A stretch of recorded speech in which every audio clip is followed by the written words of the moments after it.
Mismong ang investigador ng kaso noon ng isa sa mga biktima ng umano'y extrajudicial killings ang nagsabi na hintayin na lang matapos ang termino ni dating Pangulong Rodrigo Duterte bago sila magsampa ng kaso. Yan ang binigyang diin ni Shira Escudero, ang kapatid ni Efrem Escudero na nasawi sa drug war ng dating administrasyon.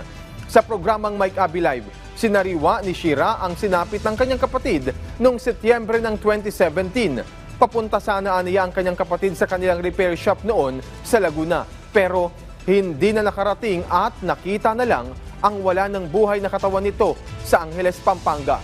May tuturing na aniyay collateral damage o nadamay lang sa war on drugs at ngayon ay umaaksyon na ang International Criminal Court na aniyay noon pa ay pinagdulugan na nila. Nakikita nila ang pag-asa sa ngayon para makamit ang hustisya.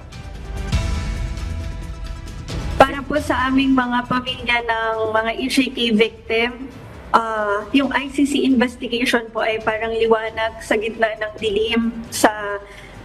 Para sa amin po ay sagot ito sa isa tong malaking hakbang at sagot ito sa matagal na naming hinahangad na hustisya. Naalala ko po yung sabi ng investigador sa amin na magsampa na lang po kami ng kaso pagkatapos na lang po ng termino ni Pangulong Duterte.